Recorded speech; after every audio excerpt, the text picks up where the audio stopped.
الحمد للہ وکفی والصلاة والسلام علی من لا نبی بعدہ اعوذ باللہ من الشیطان الرجیم بسم اللہ الرحمن الرحیم یا ایہا الذین آمنوا کتب علیکم الصیام کما کتب علی الذین من قبلکم لعلکم تتقون۔ آیت مبارکہ کے اندر روزے کا حکم، روزے کی فضیلت ارشاد فرمائی۔ قرآن حکیم کی شان یہ ہے کہ قرآن حکیم مقصودی چیز کو ذکر کر دیتا ہے، باقی پھر ان ساری چیزوں کو آپ صلی اللہ علیہ وسلم کی زندگی میں ڈھونڈنا پڑتا ہے اور آپ علیہ السلام کی زندگی میں وہ چیزیں مل جاتی ہیں۔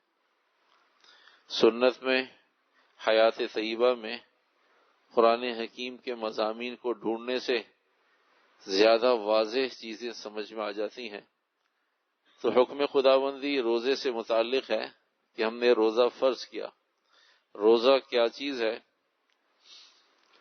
ایک مہینہ اللہ نے روزے کا عطا فرمایا، اس میں اتنی بہت ساری چیزیں جوڑ دیں کہ اگر آدمی سارے مہینے بھی ٹکریں مارتا رہے تب بھی ان چیزوں کا حق ادا نہ ہو۔ اسی ایک مہینے کے اندر شب قدر بھی، اسی ایک مہینے کے اندر نماز بھی، روزہ بھی، تراویح بھی، سب اپنی زیادہ قیمتوں کے ساتھ۔ یہ ساری چیزیں صرف اجمال بتا رہے ہیں۔ شب قدر اس کا حال کچھ نہ پوچھو، 83 سال کے برابر، 1000 مہینوں کے برابر ایک شب قدر، وہ بھی پوری رات نہیں، چند لمحے بھی کسی کو شب قدر نہ پتہ چلے اور ہو شب قدر تب بھی اس کا کام ہو گیا۔ پتہ چلنا بھی ضروری نہیں ہے۔ کوئی بزرگ، کوئی نیک آدمی کہیں اندازہ ہو جائے کہ بھئی فلاں رات شب قدر تھی اور آدمی اس میں کسی عمل میں لگا ہوا تھا، نیک عمل میں، اسے نہیں پتہ چلا، دن میں پتہ چلا، کسی نے بتا دیا، اور یہ کہ 10 سال کے بعد پتہ چلا کہ بھئی وہ رات شب قدر تھی اور آدمی کو معلوم ہے کہ اس رات کو میں کسی نیک عمل میں لگا ہوا تھا، چاہے 50 سال کے بعد پتہ چل تب بھی شب قدر مل گئی اسے۔ شب قدر اللہ نے اس میں رکھ دی، روزہ اس میں رکھ دیا، پھر روزے کے فضائل، نماز اس میں رکھ دی، نماز کا گراف بڑھا دیا، نفل اس میں رکھ دیے، نفل کو بڑھا دیا، تراویح اس میں رکھ دی، تراویح کو بڑھا دیا، صبر اس میں رکھ دیا، صبر پر اجر دے دیا، غمخواری اس میں رکھی، غمخواری کے فضائل بتا دیے، رزق اترتا ہوا دکھا دیا، آدمی کو خوش کر دیا کہ رزق میں برکتیں ہو گئی، پڑھنے کی چیزیں علیحدہ بتا دی، کلمہ طیبہ پڑھو بھائی، استغفار پڑھو، اور جنت مانگو، جہنم سے چھٹکارا مانگو، اور بھائی ایک عشرہ اور رحمت کا، دوسرا عشرہ مغفرت کا، تیسرا عشرہ آگ سے خلاصی کا، اور پھر آخر میں جب تم اس کا اہتمام کرو کہ روزے دار کی فکر کرو، باوجود اس کے کہ روزے دار غریب ہونا بھی ضروری نہیں ہے، بھائی بہن، ماں باپ، دوست احباب، ملنے جلنے والے، آس پڑوس، کوئی روزے دار ہو، دنیا بھر کا کوئی روزے دار ہو، تم روزے دار کا خیال رکھو، میں تمہیں حوض کوثر سے پانی پلاؤں۔ یعنی اتنی چیزیں اللہ سبحانہ وتعالی نے اس رمضان المبارک میں رکھ دیں، اس لیے کہ اس کی خوبی چند منٹ میں اپنی بات ختم کر رہے ہیں، پھر ہم سب کے پاس موقع ہے پوچھنے اور بتانے کا، اس لیے کہ پوچھنے سے مسائل مستحضر رہتے ہیں، بتانے سے مسائل ضروری نہیں ہے کہ ہمارے آپ کے ذہنوں میں رہ جائے۔ تو اس لیے زیادہ ٹائم آج آخری اور تیسری نشست میں زیادہ وقت پوچھنے کا ہے، پوچھنے اور سمجھنے سمجھانے کا ہے۔ تو روزے کے بارے میں اللہ سبحانہ وتعالی اور اللہ کے نبی علیہ الصلوۃ والسلام نے اتنی بہت ساری جو خوبیاں اس میں جوڑ دی ہیں، رکھ دی ہیں۔ خدا آپ علیہ السلام فرماتے ہیں اس کے مثل، اس کے برابر، اس جیسا، اس کی نظیر، اس کی مثال کوئی چیز نہیں، اس کے مثل کوئی چیز نہیں، اس جیسا کوئی عمل نہیں، اس کی نظیر کہیں نہیں، اس کی مثال کہیں نہیں، اس کے برابر کوئی نہیں، اس جیسا کوئی نہیں۔ یہ سارے ان الفاظ کے تراجم ہیں۔ کیوں؟ صرف سوال یہ ہے کیوں؟ روزے کے بارے میں اتنی فضیلتیں اور اتنی ترقی کے اسباب اس میں کیوں مہیا کر دیا؟ اس لیے کہ اصول یہ ہے کہ ایک کھا کر کام کرتا ہے اور ایک خالی پیٹ کام کرتا ہے۔ ایک بھوکے پیٹ آدمی کو سمجھ میں آتا ہے اور ایک پیٹ بھر کے سمجھ میں آتا ہے۔ تو یہاں پر روزے میں ایک لمبے وقت میں آدمی فاقے سے رہتا ہے اور اس فاقے میں گناہ بھی نہیں کرتا. جب فاقہ اور گناہ کرے تو اللہ سے اور دور ہو جاتا ہے. بھوکے پیٹ اور گناہ کرے اور بدمست ہو جاتا ہے اور جانور والی کیفیت پیدا ہو جاتی کہ آدمی کے پیٹ میں بھی کچھ نہیں اور گناہ میں بھی لگا ہوا ہے. ایک پیٹ میں کچھ نہیں یہ فضیلت، دوسری فضیلت اس وقت نیکی میں لگا ہوا ہے. خالی پیٹ آدمی خالی پیٹ میں بھی مستی سوچتی ہے لیکن تھوڑی قابل قبول قابل برداشت، اور بھرے پیٹ میں آدمی بدمست ہو جاتا ہے. تو خالی پیٹ میں جو گناہ کی چاہت اور گناہ کے جذبات پیدا ہوں اسے اللہ سبحانہ وتعالی نے نیکی سے ختم کر دیا. خالی پیٹ ہے نماز میں لگا ہوا ہے، خالی پیٹ ہے تلاوت میں لگا ہوا ہے، خالی پیٹ ہے نفلوں میں لگا ہوا ہے. تو پیٹ خالی ہونے پر ایک لمبے وقت میں، یہاں تک کہ بہت زیادہ وقت حج کا ہے لیکن حج پر آدمی فاقہ تھوڑی کرتا ہے، خوب کھاتا ہے، طبیعت سے کھاتا ہے، زیادہ کھاتا ہے کہ بھی بھاگ دوڑ کرنی ہے. نماز میں تھوڑی دیر کے لیے نماز پڑھتا ہے، نماز میں نہیں کھاتا لیکن نماز سے پہلے بھی کھاتا ہے، نماز کے بعد بھی کھاتا ہے. باقی کوئی حکم ایسا نہیں ہے جس میں اتنا دورانیہ خالی پیٹ رہنے کا ہو. تو روزے کی ترقی اور روزے میں ترقی، روزے سے ترقی، روزے پر ترقی اس لیے ہے کہ آدمی یہاں پر خالی پیٹ رہتا ہے اور خالی پیٹ رہنے سے آدمی اللہ کے قریب ہوتا ہے. بھرے پیٹ میں آدمی گناہوں کی طرف چلتا ہے اور خالی پیٹ میں آدمی اللہ کی طرف چلتا ہے. اللہ کی طرف چلے اور خالی پیٹ ہو تو جب خالی پیٹ ہوتا ہے اور اللہ کی طرف چلتا ہے تو اللہ کو ترس آتا ہے. اللہ فرماتے ہیں اس کی تھوڑی دیر کی مثال فرشتوں کی سی ہو گئی، وہ بھی کچھ نہیں کھاتے، کبھی نہیں کھاتے اور نیکی کرتے. یہ بھی تھوڑے عرصے کچھ نہیں کھا رہا، خالی پیٹ ہے، فرشتوں کے مثل ہو گیا اور فرمانبرداری بھی کر رہا ہے. تو روزے کی خوبیوں میں سے یہ خوبی ہے اور اس کی وجہ یہ کہ روزے میں اتنی ترقی. تو بھائی روزہ بھی ہے، تراویح بھی ہیں. میں کچھ مضامین آپ کو بتاتا ہوں تاکہ ہم سب کے ذہن میں سوالات پیدا ہو جائیں. پھر اگر کوئی سوال ہوگا تو دیکھ لیں گے، سوال نہیں ہوگا تو دعا کر لیں گے.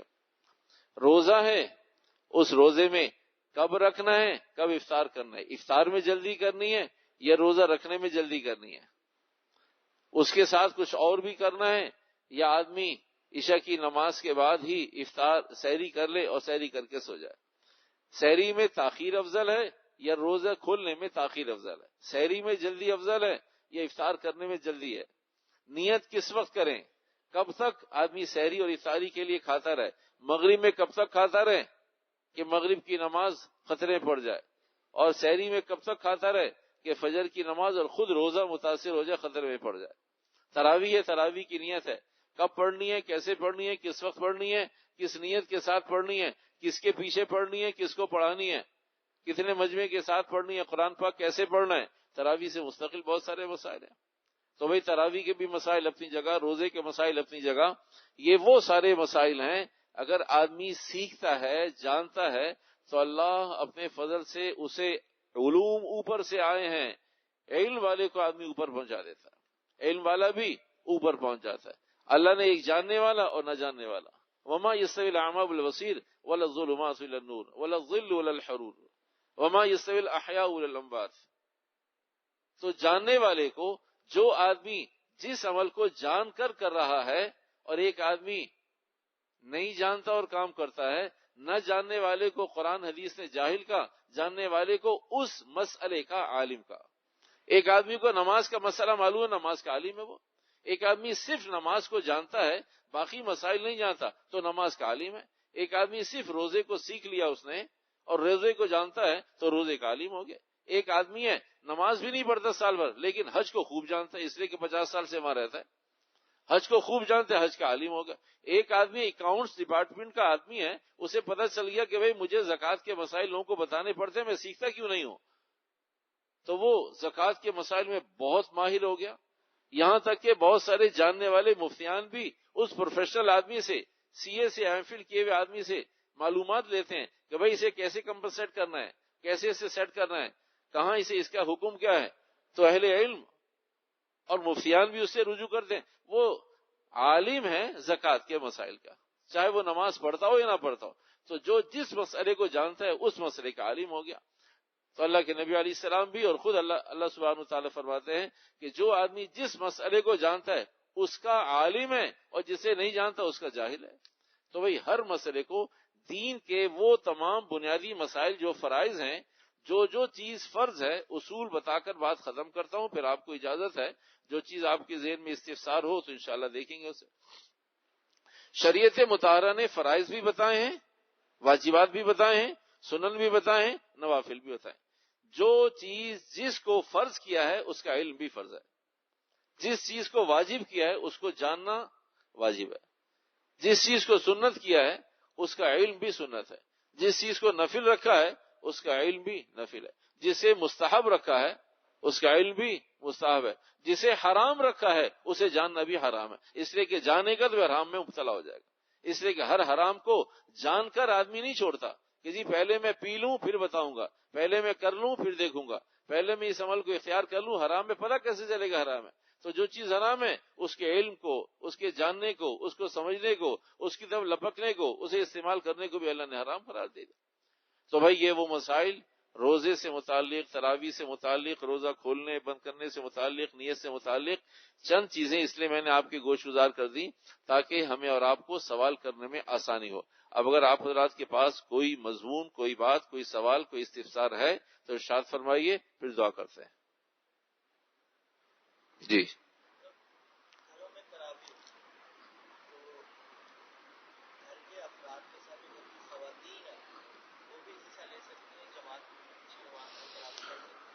گھروں میں تراویح ہوتی ہے اور تراویح میں گھر کے لوگ بھی ہوتے ہیں، گھر کی مستورات بھی ہوتی ہیں. گھر کی مستورات بالکل کھڑی ہو سکتی ہیں.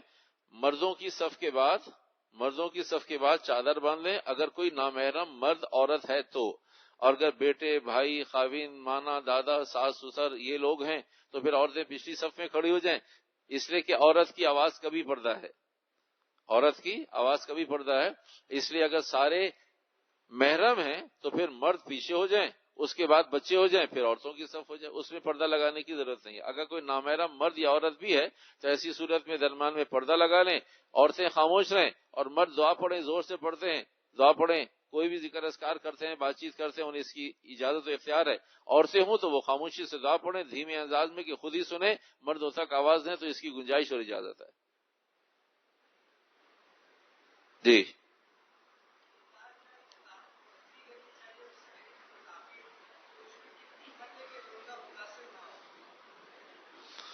افطار میں جلدی کی جائے حدیث مبارکہ ہے، اور سحری میں تاخیر کی جائے حدیث مبارکہ ہے.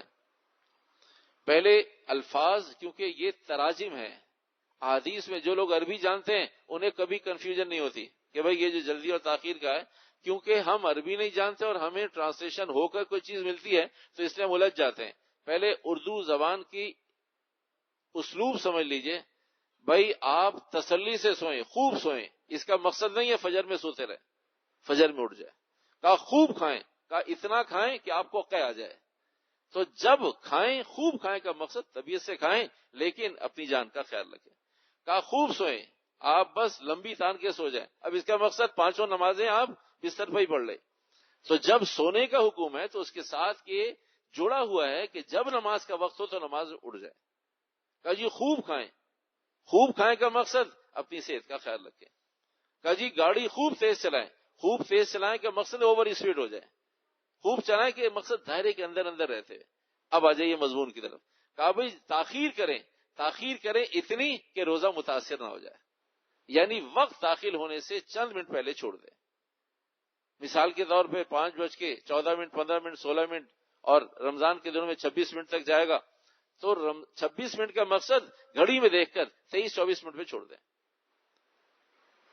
اور جلدی کریں کا مقصد یہ، جب جلدی کریں کا مقصد، دوسری مثال سمجھ لیجئے. بھائیجان گاڑی پلیٹ فارم پر آ رہی ہے، رش زیادہ ہے، ہمارے پاس تو ٹکٹ ہے، جس کے پاس ٹکٹ نہیں ہے وہ بھی لوگ چڑھیں گے. پلیٹ فارم پر گاڑی آ رہی ہے، عید کا سیزن ہے، ٹکٹ ہمارے پاس موجود ہے، لیکن کچھ لوگ ایسے بھی ہیں جو ٹکٹ کے بغیر چڑھیں گے. تو خیال کریں جب گاڑی آ جائے تو فوراً تیزی کے ساتھ، جلدی کے ساتھ چڑھ جائیں. تو اس کا یہ مقصد نہیں ہے پلیٹ فارم پر گاڑی آنے سے پہلے چڑھ جائیں. آ جائے صحیح گاڑی، پلیٹ فارم پر لگ جائے صحیح گاڑی، پھر چڑھ جائے. گاڑی کا پلیٹ فارم پر، بوگی کا پلیٹ فارم پر لگنا، دروازہ کھلنا اور چیکر کا موجود ہونا، پھر تاخیر نہ کریں. جب روزے کا وقت ہو جائے کھولنے کا پھر تاخیر نہ کرے، پھر جلدی کرے. اس جلدی کا مقصد چاہے 1-2 منٹ غلطی سے، گورنمنٹ کی غلطی، میڈیا کی غلطی، سائرن کی غلطی، بندے کی غلطی، مؤذن صاحب کی غلطی، امام صاحب کی، کسی کی بھی غلطی ہو، روزہ دوبارہ رکھنا پڑے گا. یہاں کوئی گنجائش نہیں ہے. کسی کی بھی غلطی ہو جائے کہ جی وہ اللہ پاک معاف کرنے والا ہے، اللہ ہی نے تو کہا کہ اس وقت کھولنا ہے، اس وقت بند کرنا ہے. جب اللہ ہی نے کہا ہے تو پھر معافی کا سوال وہاں ہے کہ جہاں پر اللہ نے معافی کے بارے میں اجازت دی ہے کہ یہاں معاف کر دوں گا، یہاں کمی کوتاہی ہو جائے گی معاف کر دیں گے. لیکن جہاں اللہ نے حد بتائی ہیں، حدود بتائی ہیں، ان حدود کو اللہ ہی نے متعین کیا ہے اور ان حدود پر فیصلے اللہ ہی نے کیے. تو جب افطار کا وقت ہو جائے، افطار کا وقت ہونے کے وقت کا انتظار کریں. جب افطار ہو جائے تو پھر وضو میں نہ لگے. میں ابھی آیا وضو کر کے، ارے بھائی وضو میں 1 منٹ تو لگتا ہے، کوئی اب تاخیر نے کہا میں تلاوت کر رہا ہوں، بس 3 آیتیں رہ گئی ہیں، ادھر سائرن بج رہا ہے، ادھر اذان ہو رہی ہے، کہا بس آدھا رکوع ہے، پھر رہ جائے کوئی بات نہیں، اب دعا مانگ رہا ہوں. کہا بس دعا میں بڑا مزہ آ رہا ہے. یہ وہ چیز ہیں جہاں شیطان دیکھتا ہے کہ نام اللہ کا لیتا ہے، کام الحمدللہ میرا کرتا ہے. شیطان یہ دیکھتا ہے کہ نام لیتا ہے اللہ کا اور کام کرتا ہے میرا، تو یہ تاخیر کرتا ہے. اور یہی تاخیر سحری میں بھی ہوتی ہے. جہاں جتنا مجمع بیٹھا ہے نا، ہم سب اس میں مبتلا تھے، اب آہستہ آہستہ توبہ کر لی. ہم سب اس میں مبتلا تھے. ہر آدمی ذرا پیچھے چلا جائے، جس کی جتنی عمر ہے، 8 سال 10 سال 12 سال 14 سال 15 سال کی عمر پر چلا جائے. اس وقت جتنی عمر ہے 13 سال کی عمر پر چلا جائے. 13 14 سال 15 سال میں ہم سب کے کیا معمولات. کہا ابھی تو اذان شروع ہوئی ہے، ماں باپ بھی کہتے ہیں تم نے تو 2 روزے رکھنے ہیں، پہلے روزے کو تو اذان کے ختم تک رکھ سکتے ہیں. کہا آپ لوگوں نے کیوں چھوڑ دیا ہے؟ کہا ہم نے تو ایک ہی رکھنا ہے نا. کہا میں نے 2 رکھنے ہیں، آپ نے 1 رکھنا ہے. میں نے 2 رکھنے ہیں، آپ نے 1 رکھنا ہے، اور آپ نے چھوڑ دیا. تو بھائی مجھے چھوڑنا چاہیے اس لیے کہ میں نے 2 رکھنے ہیں، میں دوبارہ بھی تو افطار کر لوں گا. اچھا یہ تو بچوں کی بات. پھر ایک وقت ایسا آیا کہ بڑے بھی سمجھ گئے. کبھی ابھی تو مؤذن نے اللہ اکبر کہا ہے، یہ طے ہے کہ اللہ اکبر مؤذن اس وقت کہے گا جس وقت سحری کا وقت ختم ہوگا. اگر سحری کے وقت میں اللہ اکبر کہے گا تو اللہ اکبر دوبارہ کہنا پڑے گا اسے. اگر اذان داخل ہو گئی سحری کے وقت میں تو اذان نہیں ہوگی، اور اگر سحری داخل ہوگی اذان میں تو سحری نہیں ہوگی. اس لیے کہ یہ دونوں یوں علیحدہ علیحدہ. اتفاق ہے کہ دونوں بالکل ملے ہوئے ساتھ ساتھ ہیں. اس ساتھ ہونے کی وجہ سے غلط فہمی کا شکار ہوگا میں اور آپ. ذرا دور وقت ہوتے نا کہ بھائی 5 بجے سحری کا وقت ختم ہوا ہے اور اذان کا وقت داخل ہوگا 5:30 بجے، پھر کوئی ایشو نہیں تھا. جدھر سحری کا وقت ختم ہوگا ادھر ہی اذان کا وقت شروع ہوگا. تو کیونکہ دونوں ساتھ ملے ہوئے ہیں تو فرق کرنا مشکل ہو جاتا ہے. اگر کسی آدمی نے اس کا اہتمام نہ کیا اور روزانہ یا خدا نہ خواستہ سحری غلط ہو رہی ہوگی یا اذان غلط ہو رہی ہوگی، تو اس لیے بہت اہتمام کی ضرورت ہے کہ اس لیے سحری چند منٹ پہلے چھوڑ دیں. جو کہا سحری میں تاخیر کرنے کا مقصد یہ عشاء کے بعد نیند پوری کرنے کے لیے اسی وقت کھا پی کر چائے پی کر نہ سو جائیں کہ ابھی اب سحری میں فجر میں اٹھا دینا سحری میری ہو گئی. یہ مقصد ہے. تاخیر کریں، آخری وقت تک لے کر آئیں جہاں تک سحری کی اجازت ہے. جی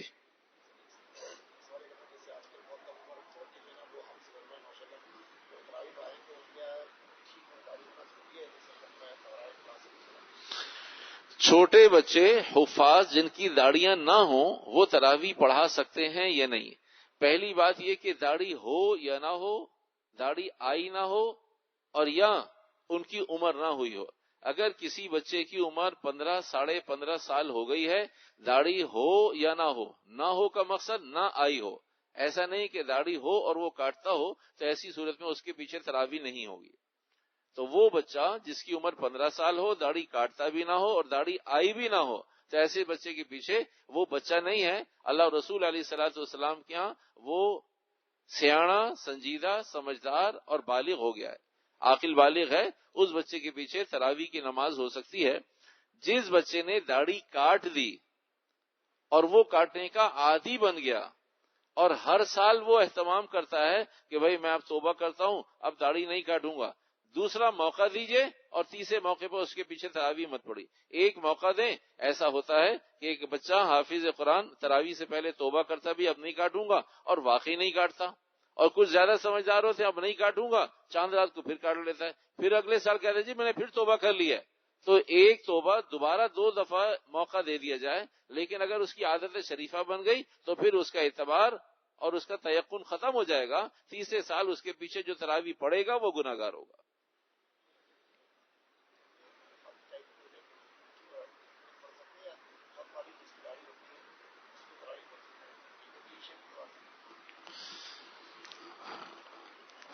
سوال یہ ہے کہ داڑھی, جن کی داڑھی آ گئی, جن کی عمر ہو گئی پوری داڑھی کی, اور وہ پھر بھی داڑھی کاٹتے ہوں اور ان کی داڑھی یک مشت نہ ہو, چھوٹی داڑھی والے مجبوراً انہوں نے مسئلہ پوچھ لیا, امانتاً دیانتاً بتانا ضروری ہے.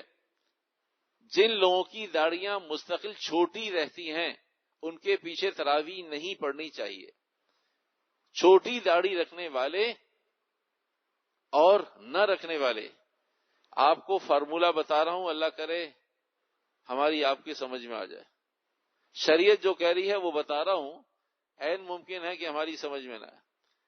ایک ہے بڑی داڑھی والا یکمشت, اس کا قصہ ختم, اس کا کوئی ایشو نہیں ہے, کوئی کلام نہیں ہے, کوئی گفتگو نہیں ہے, کوئی بحث نہیں ہے. جن لوگوں کی داڑیاں ہیں اور وہ داڑیاں کاٹتے ہیں, یعنی چھوٹی داڑیاں رکھتے ہیں, جو یکمشت داڑھی نہیں ہوتی, یکمشت سے چھوٹی داڑھی رکھنے والا زیادہ گناہگار ہے کلین شیو ہونے والے کے مقابلے میں. اس لیے کہ کلین شیو جو ہے وہ اپنے آپ توبہ کرتا ہے. جب آپ اس سے کہیں کیا کہ جی میں گناہگار ہوں لیکن میں اسے ثواب سمجھ کے نہیں کرتا, اور جو چھوٹی کرتا ہے داڑھی, جو داڑھی کا مذاق اڑاتا ہے اور داڑھی کے بارے میں دونوں طرف بینیفٹ لیتا ہے, یہ داڑھی کے ساتھ مذاق کر رہا ہے. جو آدمی گناہ کرے اور توبہ کرے یہ کم گناہگار ہے.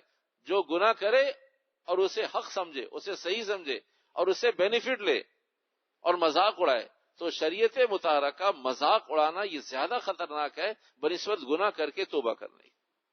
تو اس لیے جو لوگ داڑھی کے بارے میں خود تراویح پڑھانے والے ہلکی داڑھی وہ اس لیے رکھتے ہیں کہ بھئی دونوں طرف کام چلانا ہے, داڑھی والوں کو بھی خوش کرنا ہے اور داڑھی نہ والوں کو بھی خوش کرنا ہے. ایک عرصے دراز تک کراچی میں بھی آپ نے دیکھا ہوگا کہ ہلکی پھلکی داڑھی بھی ہے, کرتا بھی پہنا ہوا ہے اور جینس بھی پہنی ہوئی ہے. تو پھر اس پر تحقیق ہوئی کہ بھئی یہ کون سا ڈریس ہے, نہ یہ باہر سے آیا ہے نہ یہاں سے گیا ہے. باہر سے آیا ہو تو بھی سمجھتا ہے کہ بھئی ہم تو قومی اعتبار سے خاندانی کمپلیکس کا شکار ہیں, احساس محرومی کا شکار ہیں, شاید اس لیے ایسا ہو گیا. اچھا بھئی یہ تو وہاں سے بھی نہیں آیا, کرتا بھی پہنا, اوپر کرتا نیچے جینس پہنی ہوئی. تو کہا اصل میں پوری قوم کو خوش رکھنا چاہتا ہے, کرتے والوں کو میں تمہارے ساتھ ہوں, جینس والوں کو میں تمہارے ساتھ بھی ہوں, اور داڑھی رکھی ہوئی ہے کہ بھئی میں نمازیوں کے ساتھ بھی ہوں. تو یہ وہ آدمی ہے جو اللہ کی شان نہ داڑھی والا ہے, نہ کرتے والا ہے, نہ جینس والا ہے, یہ کوئی والا نہیں ہے, لیکن سب والوں کے ساتھ چلنا چاہتا ہے. تو اس نے سب کے ساتھ کھلواڑ کیا ہوا ہے اور سب کو چلا رہا ہے. تو ایسا آدمی علامان والحفیظ خود اپنی ذات سے مطمئن ہے یا نہیں ہے, ایسے آدمی کو سوچنا چاہیے کہ بھئی میں ایک طرف ہو جاؤں تاکہ مسلمانوں کو بھی دھوکہ نہ دوں اور اپنے ضمیر کو بھی پریشان نہ کروں. تو ایسی صورت میں بھائی حافظ قرآن کی اگر خدا نہ خواستہ داڑھی مستقل کم ہے تو لوگ احتیاط کریں, اس سے اس وقت توبہ کروائیں, اور آئندہ اگر توبہ پہ قائم رہے تو تراویح پڑھیں, آئندہ سال توبہ پہ قائم نہ رہے تو تراویح کہیں اور پڑھیں. جی زور سے.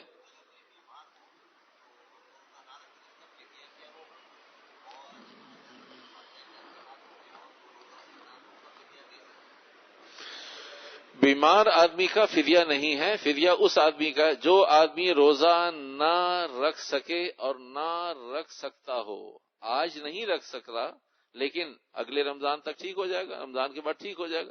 وہ آدمی جو رکھ بھی نہیں سکتا اور بعد میں امید بھی نہیں ہے وہ فدیہ دے گا. اور جو والدین چلے گئے ہیں ان کا بھی فدیہ ہے اگر روزہ نہیں رکھا. اور اگر کوئی ایسے بوڑھے مریض والدین ہیں جو روزہ نہیں رکھ سکتے, اطمینان ہے, ڈاکٹر کہتا ہے اب انہیں روزہ نہ رکھوائیے کوئی حادثہ نہ ہو جائے، شوگر پیشنٹ بھی ہوتے ہیں، ہارٹ پیشنٹ بھی ہوتے ہیں، بہت سارے مسائل ہوا کرتے ہیں، ایسی صورت میں ان کو فدیے پر لایا جائے، ان پر روزہ اگر وہ مجبور کریں روزہ رکھنے کے لیے، روزہ رکھوا دیں اور پھر افطار کروا دیں.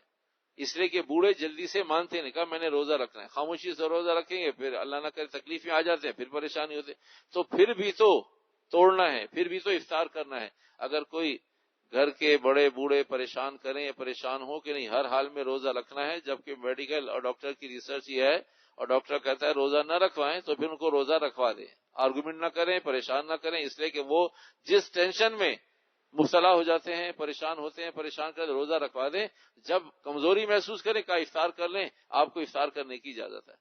تو فدیہ صحت مند آدمی کے لیے نہیں ہے، جو روزہ بعد میں بھی نہیں رکھ سکے اس کے لیے فدیہ ہے، اور کم سے کم 200 روپے، اور زیادہ کی کوئی حد نہیں، اس لیے کہ فدیہ اس بات کا ہے کہ ایک ٹائم کی سحری ایک ٹائم کی افطار. تو سحری اور افطار میں ہر آدمی دیکھتا ہے کہ میں کس اسٹیٹس کے مطابق اپنے دسترخوان پر کتنی چیزیں چاہتا ہوں، وہ کتنے میں آ جائیں گی، جتنے میں آ جائیں گی اتنی سحری کے پیسے اتنی افطاری کے پیسے دے دے. تو اوسطاً کوئی آدمی 9,000 روپے 300 روپے پر ڈے کے حساب سے دے دے تو 9,000 روپے میں جان بخشی ہو جائے گی، ایک مہینے کے روزوں کا فدیہ ہو جائے گا. جی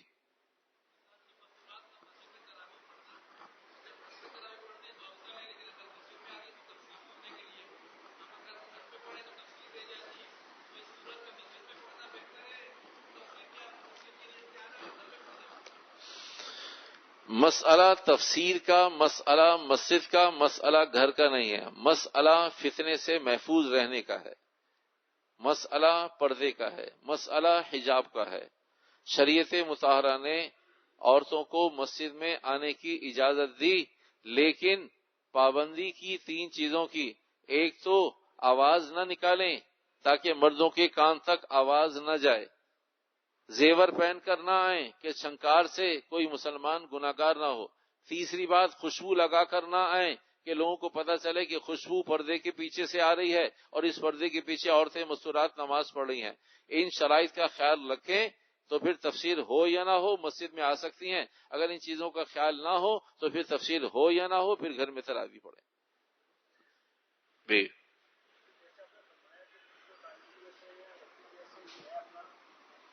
جیسے آپ نے فرمایا کہ کچھ افراد جو ہیں لازمی کی وجہ سے اپنا رجب تک سحری کرتے رہنا اکثر نہیں کرتے ہیں، اس کا ہمارا کیا ادارہ ہے کہ کس طرح سے دوسرے لوگوں کا ادارہ کیا ہے. جس آدمی کو آج یہ بات پتہ چل گئی کہ اذان کے وقت سحری کرنے سے روزہ ختم ہو جاتا ہے، یا افطار میں جلدی کر لینے سے سائرن بجنے سے پہلے، اذان ہونے سے پہلے، چاہے غلطی سے چاہے دانستہ افطار ہو جائے، انہیں اتنے روزوں کی قضا کرنی پڑے گی. ایک ساتھ سارے روزوں کی قضا نہ کریں. ایک موسم اچھا ہو جائے ایک آدھ روزہ رکھیں، پھر ایک چھوڑ دیں، پھر دوسرا رکھیں. یہ دیکھ لیں کہ میرے کتنے روزے اس طرح خدا نہ خواستہ ٹھکانے لگ گئے ہیں. تو جتنے روزے ایسے ہوں ان روزوں کی تعداد متعین کریں اور پھر نیت کر لیں. اپنی زندگی میں پورے ہو جائے تو اچھی بات، نہیں پورے ہوں تو وصیت لکھیں کہ میرے اتنے روزوں کا کفارہ دے دیا جائے.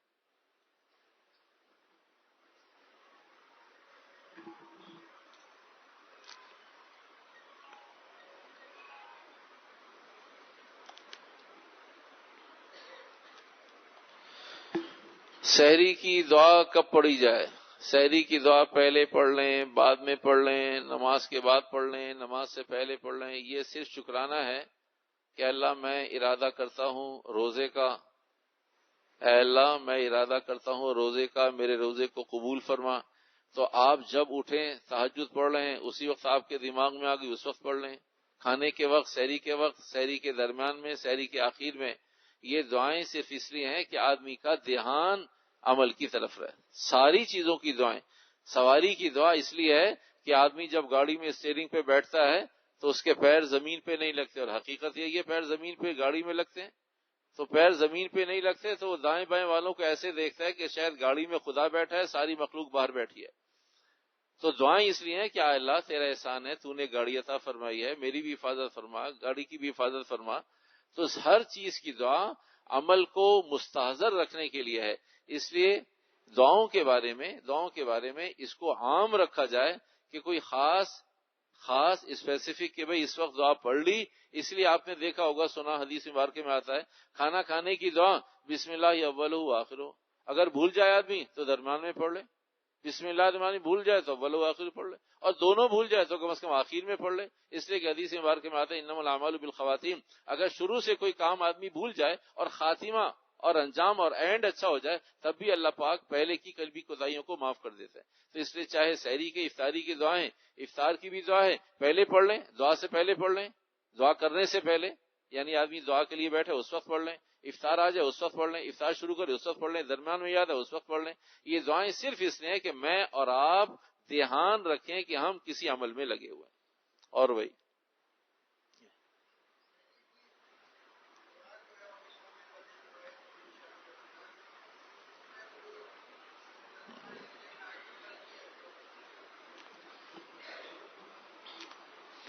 وَبِصَوْمِ غَدٍ نَوَيْتُ مِنْ شَهْرٍ وَبِصَوْمِ غَدٍ.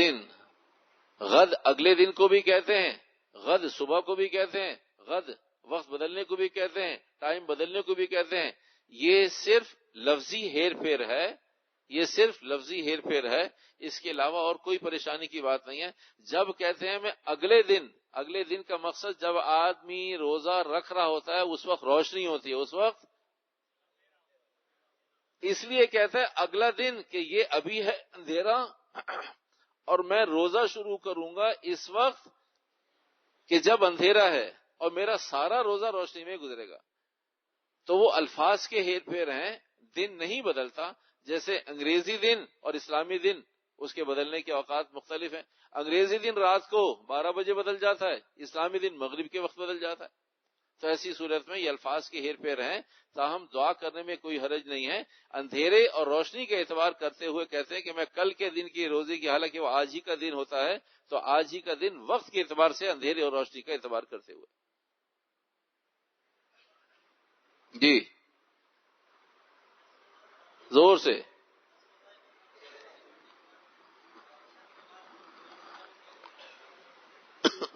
جس آدمی نے تراویح میں قرآن حکیم پڑھ لیا، اب وہ سورت تراویح پڑھے، گھر پہ پڑھے، کہیں پڑھ لے، لیکن جماعت سے، چاہے وہ چھوٹی صورتیں نہیں چھوٹی آیات کے ساتھ بھی پڑھ لے.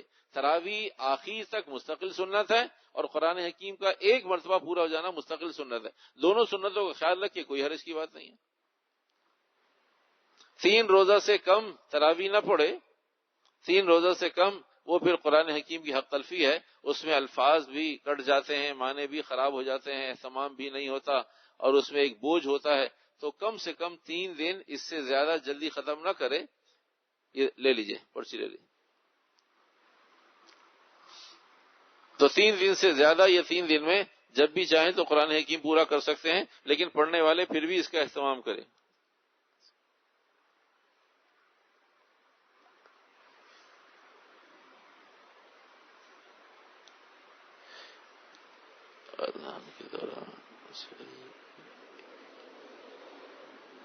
جتنے روزے بھی اس طرح سحری کی وجہ سے خراب ہو گئے، وہ رمضان کے بعد ان کی قضا کر لے. ایک رمضان میں چاہے علمان و لفیظ ایسا بھی ہو سکتا ہے، اب بھی گاؤں گوٹھوں میں ایسا ہی ہوتا ہے، جہاں پر الارم نہیں، جہاں پر اذانیں نہیں، جہاں پر اہتمام نہیں، ایجوکیشن نہیں، وہاں سحری بند ہی اذان پر ہوتی ہے، وہاں سحری بند ہی، اور ساری قوم اور سارا گاؤں اور سارا علاقہ ایسی کر. تو بھائی معلومات تو اس بات کی ہے، جب احساس ہو گیا تو پھر نیت کریں. وہ روزے نہیں ہوئے، چاہے ساری زندگی آدمی نے روزے ایسے رکھے کہ بھئی سحری اذان پر ہی سحری ختم ہوتی ہے. اور اس سے بھی اگلی بات یہ کہ بھئی ابھی اذان شروع ہوئی ہے، اذان کے ختم تک کہا بھئی جب تک اذان ختم نہیں ہوتی جلدی جلدی سحری کر لو. اذان کے شروع کے وقت بھی جائز نہیں ہے، چاہے جائے کہ اذان ختم ہونے کے وقت بھی آدمی سحری کرتا ہے، وہ قضا کرنی پڑے گی.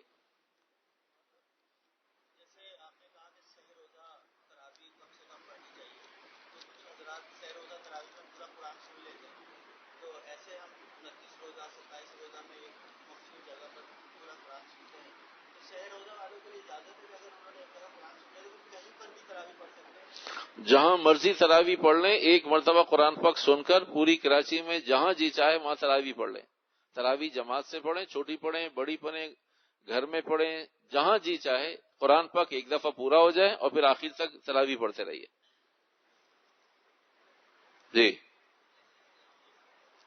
جی بغیر سحری کے روزہ رکھا جا سکتا ہے. بغیر سحری کے روزہ رکھنے میں کوئی حرج نہیں، چاہے آدمی اپنی سہولت کی وجہ سے یا وقت کے کم ہونے کی وجہ سے آدمی کی آنکھ ہی اذان پر کھلی، او ہو تو سحری نکل، کوئی بات نہیں، نیت کر لیجئے. تو جو آدمی بھی متحمل ہے تو وہ 11 بجے تک اس کی نیت کر سکتا ہے کہ بھئی میں متحمل ہوں، روزہ رکھوں گا. لیکن اگر ہمت نہیں ہے، پتہ چلا پچھلے دن سحری نہیں کی، پچھلے دن افطاری اچھی نہیں کی تھی، رات کو کھانا نہیں کھایا اور تھکاوٹ کی وجہ سے سو گئے اور سحری بھی نہیں ہوئی، تو اگر تحمل نہ ہو تو پھر روزہ نہ رکھیں. اس کی گنجائش ہے کہ بھئی میری صحت اجازت نہیں دیتی کہ میں نے رات کو کھانا بھی نہیں کھایا اور میں اگر بغیر سحری کے روزہ رکھتا ہوں تو خدا نخواستہ تکلیف میں آ جاؤں، تو اس روزے کی طرح دن گزاریں اور اس کی قضا بعد میں کر لیں. لیکن اگر ہمت کر لیں، اگر ہمت کر لی، اللہ اپنے فضل سے، اپنے خزانوں سے ایسی طاقت دے دیتا ہے کہ عقل حیران ہوتی ہے. اس وقت ایسی پیاس لگ رہی تھی کہ شاید 1 گھنٹے کے بعد آدمی مر جائے گا اور سارا دن گزر گیا. یہ اللہ کا خاص انعام ہے. جب آدمی ہمت کرتا ہے تو پھر پہلے کرے فیصلہ، پھر اللہ مدد کرتا ہے. آدمی چاہتا ہے اللہ میں ابھی ہمت ہو جائے پھر میں فیصلہ، نہ. اللہ کہتا ہے ایاک نعبد و ایاک نستعین، پہلے تم قدم اٹھاؤ پھر میں تمہاری مدد کروں گا. اور بندہ سمجھدار ہے کہ اللہ یہ پہلے آپ میری مدد کریں پھر میں فیصلہ کروں گا روزہ رکھنا ہے نہیں رکھنا. جی تراویح جہاں مرضی پڑھ لیجئے لیکن قرآن پاک پورا ہونا چاہیے، یہ مستقل سنت ہے. اگر آپ نے کہیں تراویح بدل دی ہے تو آپ کو معلوم ہونا چاہیے کہ میں نے فلاں مسجد میں اتنی تراویحیں پڑھی ہیں، وہاں اتنے سپارے ہو گئے. اس سے آگے کنٹینیو کہیں بھی شروع کر دے، اس لیے کہ عام طور سے 100 اور 150 سپارہ چلتا ہے. جہاں کہیں بھی 27، 29 اور 21 کو ختم ہونا ہوتا ہے، وہ قریب قریب شیڈول ایک ہی ہوتا ہے.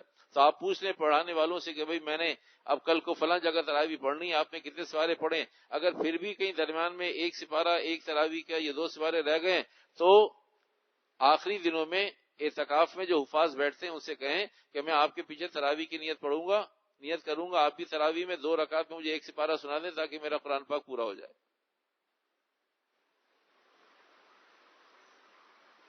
جی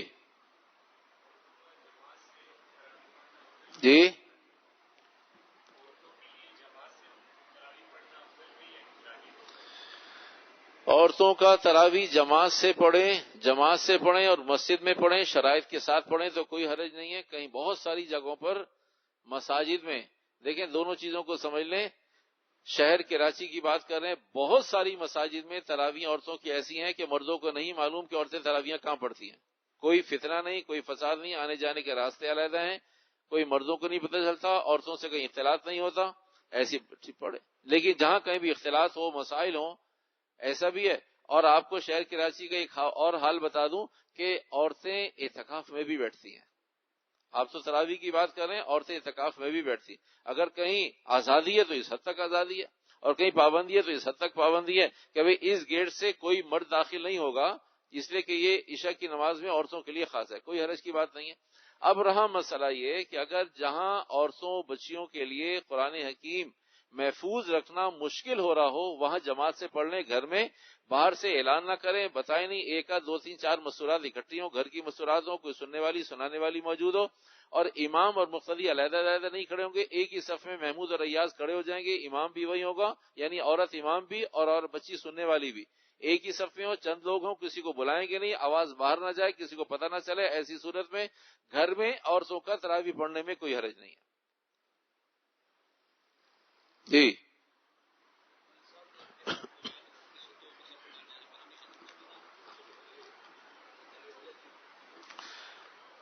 علاقوں میں، دیہاتوں میں، گاؤں گوٹھوں کے اندر باوجود اس کے کہ لوگ صحت مند ہوتے ہیں، وقت بھی ہوتا ہے، لیکن ائمہ بھی عادی ہیں اور لوگ بھی عادی ہیں، سورۃ تراویح ہی پڑھنی ہے. وہاں اگر آپ قرآن پاک پڑھیں گے تو لوگ ناراض ہو جاتے ہیں اور امام صاحب بھی نہیں پڑھ پاتے. تو ایسی صورت میں بھئی تراویح نہ ہونے کے مقابلے میں کم از کم سورۃ تراویح تو ہو جائے. لیکن تراویح ہو جاتی ہے، قرآن حکیم پورا نہ ہونے کا جو ثواب تھا وہ نہیں ملے گا. جی کون؟ سنت موقدہ 20 تراویح ہیں. سنت موقدہ 20 تراویح ہیں، 20 تراویح کا اہتمام کرنا چاہیے. اور اگر کہیں خدا نخواستہ کمی بیشی ہو جائے تو اسے بعد میں خود پوری کر لیں. کہیں سفر ہے، حضر ہے، جلدی جانا ہے، دکھ بیماری ہے، تکلیف ہے، دیر سے آئے، ایسی صورت میں کہ امام نے تراویح شروع کر دی اور ہماری 4 تراویح رہ جائیں، تو جب امام وطر سے فارغ ہو جائے وطر پڑھیں گے امام کے ساتھ اور پھر 4 تراویح اپنی 2 کر کے علیحدہ پڑھ لیں گے، لیکن پوری کریں، تعداد 20 کی پوری کریں. جی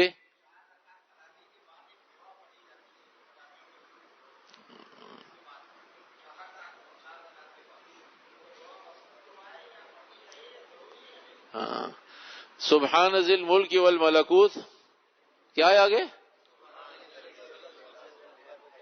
ایک آدمی پر پتہ چلے نا کیا ہے وہ. والعظمتی، عظمتی، دونوں چیزیں بتاتا ہوں، تشریف رکھیں. دعا مسنون نہیں ہے، یہ سنت نہیں ہے، آپ علیہ الصلوۃ والسلام نے خود نہیں پڑھی، آپ علیہ السلام نے خود ارشاد نہیں فرمایا، صحابہ نے نہیں پڑھی. کوئی دعا پڑھنی تھی تو یہ دعا پڑھی گئی، بتا دی گئی، عام ہو گئی، سنت نہیں ہے لیکن ثواب ملے گا، الفاظ اچھے ہیں. عظمتی اور عظمتی، عظمتی اور عظمتی، صحیح لفظ ہے عظمتی.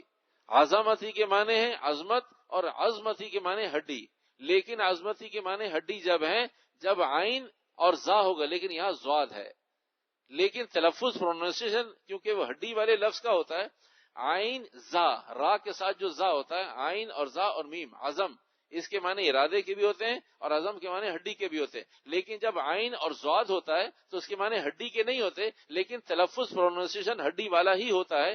اس لیے عظمتی اور عظمتی، عظمتی پڑھیں گے تو یہ دعا کا وہ صحیح تلفظ ہے جو دعا میں لکھا ہے، لیکن پرنٹ کرنے والے عظمتی لکھ دیتے ہیں اور عظمتی ہی لوگ پڑھتے رہتے ہیں. تاہم اگر کسی نے عظمتی کی جگہ عظمت پڑھ لیا ہے گناہگار نہیں ہوگا، لکھنے والے کی غلطی ہے یا پڑھنے والے کو اسی طرح یاد ہو گیا ہے. تاہم دونوں صورتوں کے اندر دعا سنت نہیں ہے، کچھ بھی پڑھ سکتے ہیں.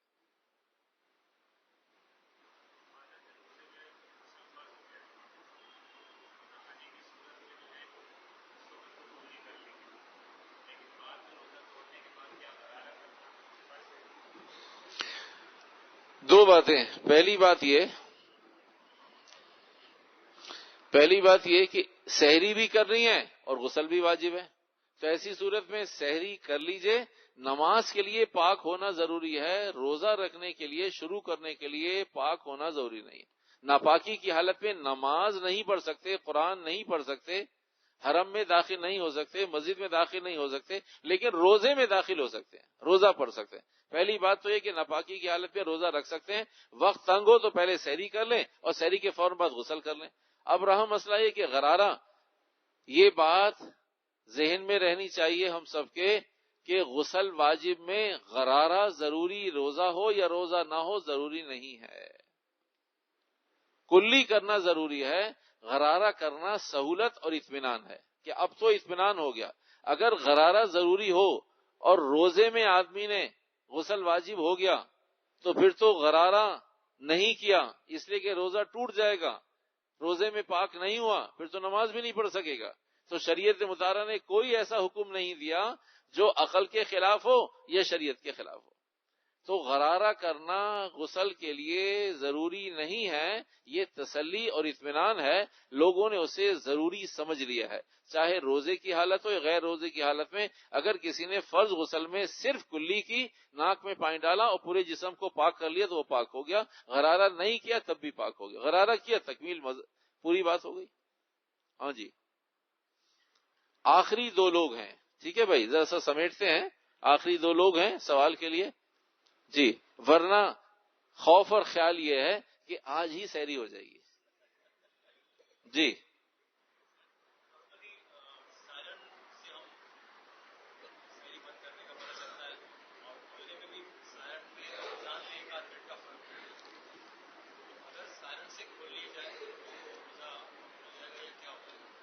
سائرن اور اذان دونوں ٹھیک ہوتے ہیں.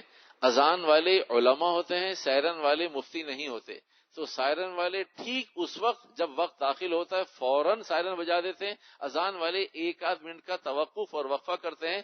ٹھیک دونوں ہیں, روزہ خراب نہیں ہوتا. اذان والوں کے سامنے کیونکہ چارٹ مسائل افتاء اور ساری چیزیں موجود ہوتی ہیں, تو اس لیے اگر تھوڑا سا بھی چند لمحوں کا, چند سیکنڈ کا, یا کم از کم آدھے پونے منٹ کا بھی فرق ہو تو روزہ خراب نہیں ہوگا. جی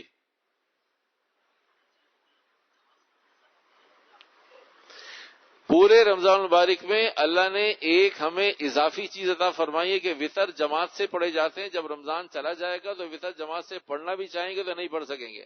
تو اس لیے حتی المقدور کوشش کریں کہ تراویح پوری ہو گئی یا نہیں ہوئی, دونوں صورتوں میں وطر امام کے ساتھ پڑھیں. اگر تراویح رہ گئی تو بعد میں تراویح پوری کر لیں. تراویح کی وجہ سے وطر نہ چھوڑیں, وطر کی وجہ سے تراویح چھوڑی جا سکتی ہے. جی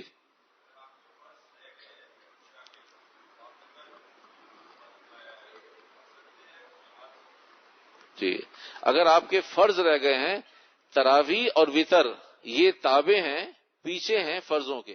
اگر آپ نے فرض پڑھ لیے ہیں, تراویح رہ گئی کم زیادہ وہاں بھی گنجائش ہے, وطر رہ گئے نہیں پڑھے وہاں بھی گنجائش ہے, لیکن پہلے نمبر پر آپ کے فرائض ہونے چاہیے. اگر آپ نے فرائض پڑھ لیے ہیں تو اب چاہے امام کے ساتھ وطر پڑھ لیں تب بھی ٹھیک ہے, جائز ہو جائیں گے. آپ نے پوری تراویح کی پھر پڑھ لیے, اجر کو چھوڑ دیا تب بھی ٹھیک ہے.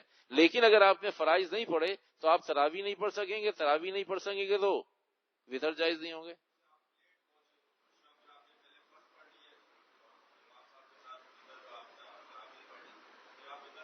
پھر وطر پڑھیے اور جو تراویح رہ گئی وہ بعد میں پڑھ لیں. جی بھائی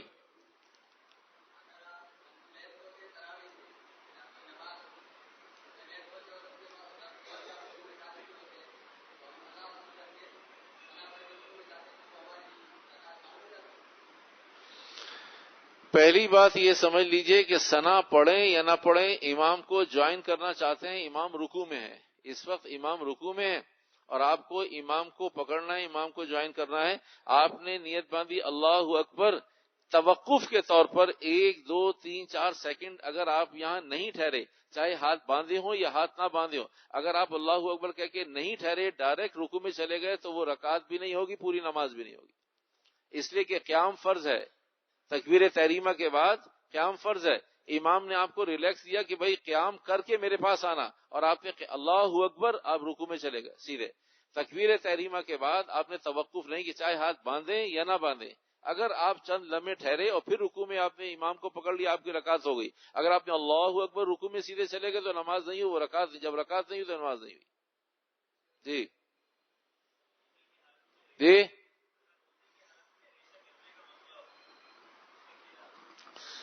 کوئی آدمی دانستہ بلغم اندر لے جائے یا چلی جائے, دونوں صورتوں میں طبیعت کے خلاف ہے, شریعت کے خلاف نہیں ہے, روزہ نہیں ٹوٹے. کسی آدمی کو ریشہ اور بلغم ہے, وہ باہر تھوک ہی نہیں رہا, ایسی صورت میں کراہت ضرور ہے, غیر پسندیدہ عمل ہے, لیکن روزہ خراب نہیں ہوگا. ایسا نہیں کرنا چاہیے لیکن روزہ رہے گا. جی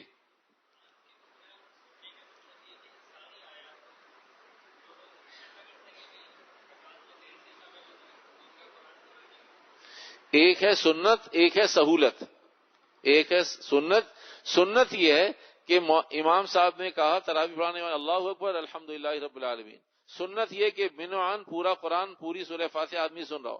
سہولت یہ ہے کہ اگر کسی موقع پر آدمی, امام نے سلام پھیرا, اٹھتے اٹھتے سورہ فاتحہ شروع ہو گئی اور چند آیتیں نکل گئیں اور دھیان سے نہیں سنی, یہ سہولت ہے, لیکن قرآن پاک ایسی صورت میں بھی پورا ہو جائے گا.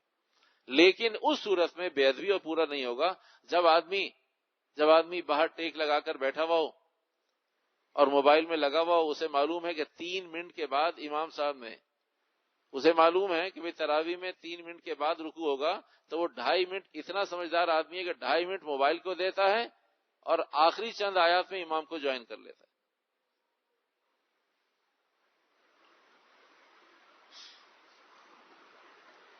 جی زور سے.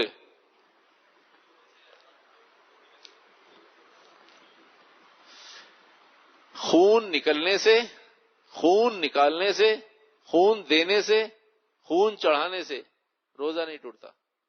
ڈرپ لگانے سے, قے آ جانے سے روزہ نہیں ٹوٹتا. جب آپ ایک ہے قے آنا اور ایک ہے قے کرنا. جب آپ قے کریں پیٹ دبا کر سر نیچے کر کے حلق میں کوئی چیز یا انگلی ڈال کر بتکلف کے طبیعت ہلکی ہو جائے, جب آپ نے قصدن قے کی تو روزہ گیا. اور قصدن قے نہیں کی 10 مرتبہ بھی قے آ گئی, خون نکلتا رہا, کہیں سے زخم تھا اور زخم پھٹ گیا, خون جسم سے نکلتا رہا, رستا رہا, پانی کوئی بھی چیز, تو خود از خود کچھ بھی نکلنے سے, چاہے وہ پیشاب ہو, پاخانہ ہو, قے ہو, خون ہو, پیپ ہو, پانی ہو, خود نکلنے سے روزہ نہیں ٹوٹتا. جی کچھ کہنا چاہتے ہیں فرمائیے.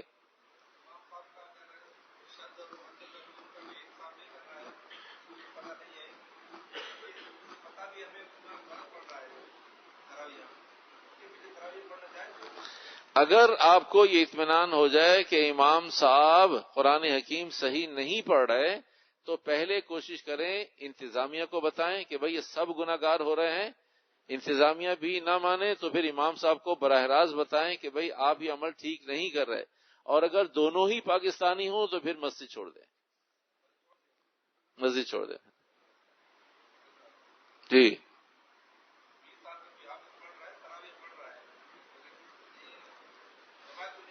کسی پروفیشنل آدمی کو اس کے پیچھے کھڑا کریں یا ریکارڈ کریں, میں اور آپ خود فیصلہ نہ کریں. ہو سکتا ہے کہ کوئی ایسی گنجائش ہو کہ جہاں پر الفاظ نہ بدلتے ہوں لیکن حافظ بہت تیز پڑھتا ہو, مدر غنہ نہ کرتا ہو لیکن معنی نہ بدلتے ہوں. قرآن حکیم بہت زیادہ حسن کے ساتھ تو نہیں پڑھا لیکن ہے ٹھیک, تو پھر پروفیشنل آدمی سے, کسی عالم سے, مفتی سے, قاری صاحب کو ریکارڈنگ بھیجیں کہ بھئی ایسی صورت میں پڑھوں, اگر وہ اوکے کرتا ہے پڑھو تو پڑھ لیں, اگر وہ کہتے ہیں نہیں بھائی ٹھیک نہیں پڑھتا پھر چھوڑ دیں. جی بھائی. اچھا بھائی آخری سوال ہے, اللہ آپ کو خیر دے, بہت دیر ہو گئی آخری ہوتے ہوئے, تو اب اس دفعہ آخری ہو ہی جائے. جی جی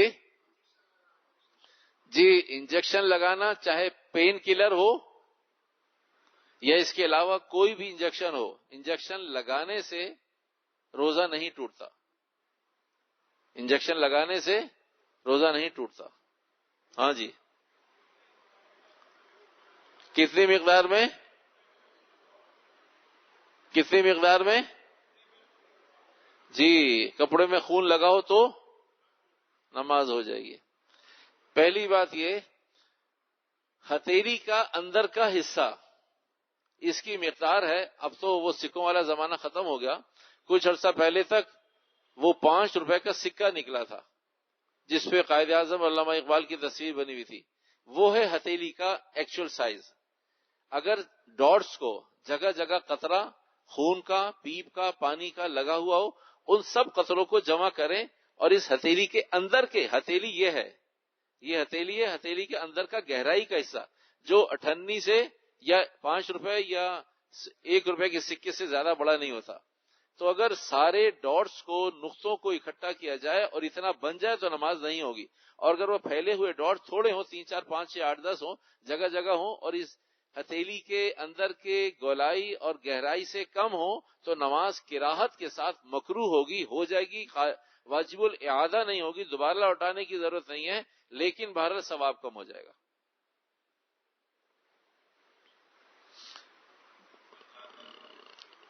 جی خون اگر خون کے لیے جانور کا ہو یا انسان کا ہو یا جن کا ہو, خون ہے وہ ناپاک ہے. خون کے ناپاک ہونے میں کوئی دو رائے نہیں ہے کہ جانور کا خون یا انسان کا خون, وہ ناپاک ہے دونوں. الحمدللہ رب العالمین والعاقبۃ. جی جی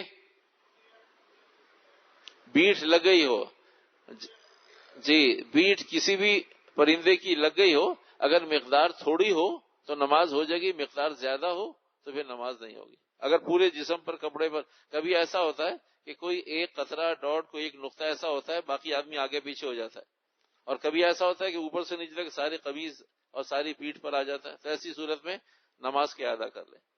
الحمدللہ رب العالمین والعاقبۃ للمتقین والصلاة والسلام علی سید الانبیاء والمرسلین. رب اغفر وارحم وانت خیر الراحمین. رب اغفر وارحم وانت خیر الراحمین. اللهم صل على محمد النبی الأمی وعلى آلہ وصحبہ اجمعین برحمتک یا ارحم الراحمین.